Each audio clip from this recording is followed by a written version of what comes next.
guys. Sobrang saya ko, grabe.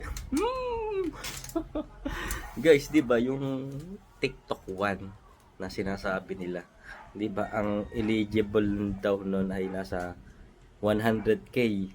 Tapos minsan nga may nakita ako 6,000 lang. Ba't sa akin guys? 2k lang. 2k followers pa lang ako guys. Oh, paano nangyari yun? Di ibig sabihin, may pinipili rin kahit mababa si TikTok One na maging eligible dyan sa TikTok One guys. Ang galing guys. Nakakano lang guys. Ang saya. Alam mo guys, papakita ko sa inyo guys. Baka mamaya sinasabi nyo naglolo ko. Totoo to. 2k followers pa lang ako guys. Pero eligible na ako sa TikTok. Wow. Oh, yan guys ha. Yan ang account ko. Yan ang followers ko guys. 2047 lang guys. Punta tayo dito sa TikTok Studio. Tignan nyo guys ha.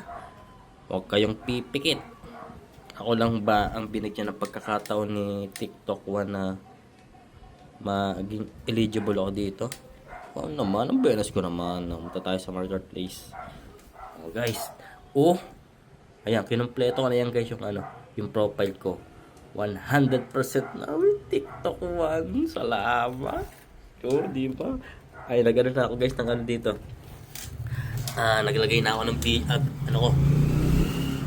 video ko dyan guys. Nag-upload na ako. Complete profile pa. Saka na yan. Pakita ko lang yung aking ito wala. Ayan guys, yung portfolio ko.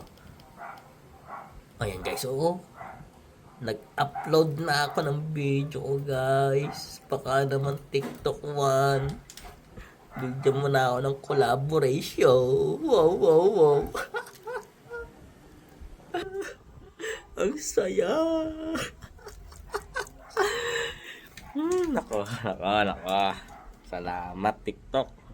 Kung hindi ako nag-scroll kanina sa TikTok One na yan, hindi ko yan Kumbaga hindi ko makikita lang, naghalongkat lang ako guys Kaya yun pagkita ko sa sa TikTok Studio, punta ako doon sa market.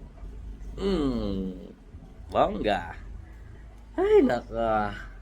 Nadali. Hindi ko alam guys, baka medyo matagal na rin akong dito eligible kasi hindi ko kasi pinapansin to itong TikTok One na ito Ayun, pwede pala kumita dito. Ngayon ko lang na.